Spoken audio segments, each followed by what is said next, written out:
Bonjour à tous, bienvenue sur la chaîne YouTube des abeilles de Malesco. Aujourd'hui, on va parler d'emplacement de ruche, créer son premier rucher. Dans un premier temps, n'oubliez pas de vous abonner à notre chaîne YouTube et vous pouvez aussi nous retrouver sur Facebook et Instagram. On vous partage toute notre actualité, le travail sur nos ruches et on répond avec plaisir à toutes vos questions.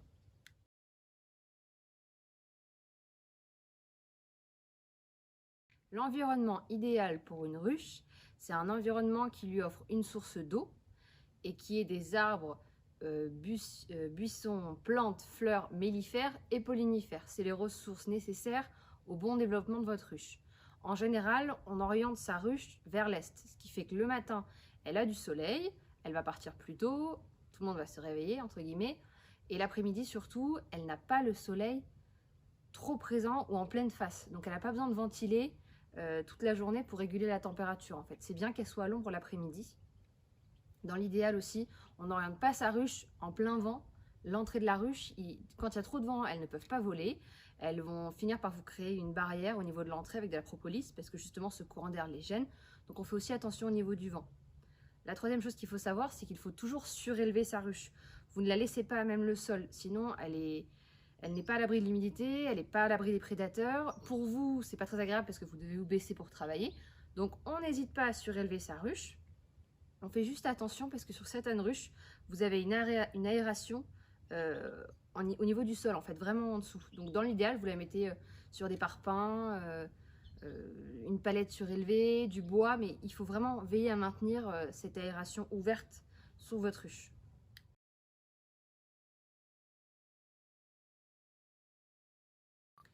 Là, vous avez choisi de déplacer votre ruche ou alors vous devez la déplacer. Ce qu'il faut savoir déjà, c'est ce qu'il faut comprendre, c'est comment s'orientent les abeilles et pourquoi c'est très important de déplacer soit progressivement votre ruche, soit d'un seul coup, mais dans d'autres conditions. Les abeilles, elles s'orientent, si vous voulez, au bout de 15-20 jours après leur naissance, elles vont sortir de la ruche, elles vont faire ce qu'on appelle un vol d'orientation. Donc elles vont effectuer des cercles autour de la ruche de plus en plus grands et en prenant de la hauteur. Ça leur permet de fixer comme un point GPS de leur ruche en disant voilà, ma ruche dans l'environnement, elle est ici. Ça leur permet ensuite de se déplacer et de toujours retrouver la ruche. Et vous avez aussi dans une colonie, elles ont toutes la même odeur, donc elles se repèrent aussi à ça. Une fois qu'elles sont devant la ruche, hein, c'est comme ça qu'elles se reconnaissent.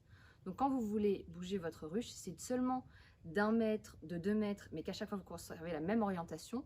Ce qu'on préfère faire, c'est déplacer progressivement chaque jour de quelques centimètres, mais vraiment quelques centimètres. Ça va leur permettre à chaque fois d'ajuster ce point GPS sans trop les perturber. Si par contre, vous devez la déplacer de plus de 5 km, que vous devez vraiment changer l'orientation de votre ruche, dans ce cas-là, ce qu'on fait, c'est qu'on vient de nuit, on enferme sa ruche pour pouvoir la déplacer, on la pose directement juste après l'avoir enfermée sur son nouvel emplacement, et ensuite vous les libérez pareil de nuit. Ça évitera qu'il y ait plein d'abeilles qui sortent d'un coup en plein jour.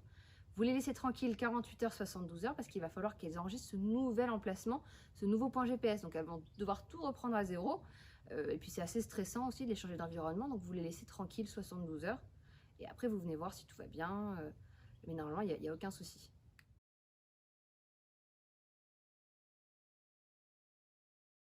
Vous avez récupéré votre essaim. Dans l'idéal, ce qu'on fait, c'est que la veille ou avant, bien avant, on prépare l'emplacement de sa ruche. Donc quand vous allez récupérer votre essaim, le jour même, vous pouvez le placer sur son nouvel emplacement. Libérez vos abeilles toujours de nuit, parce que si vous faites ça de jour, vous allez avoir beaucoup d'abeilles qui vont sortir d'un coup. Et pendant 48 heures, 72 heures, on les laisse tranquilles. On les laisse enregistrer ce nouvel emplacement GPS pour qu'elles puissent se repérer. Et puis après, vous venez faire vos contrôles habituels. Est-ce qu'il y a encore des provisions? Où elles en sont au niveau de leur place? Est-ce qu'il faut poser une hausse? Tout ce que vous voulez voir. Vous pouvez aussi, quand vous les ramenez, le lendemain ou le soir même si vous voulez, leur donner un petit peu de sirop. Ça va leur donner un petit coup de boost, ça les occupe, c'est rassurant et de toute façon, tant que vous n'avez pas posé la hausse, le sirop ne finira pas dans la hausse. Et voilà, j'espère que cette vidéo vous a plu. N'hésitez pas à nous laisser des commentaires sur Facebook, Instagram ou même YouTube. On y répond avec plaisir et moi je vous prépare une vidéo pour la semaine prochaine.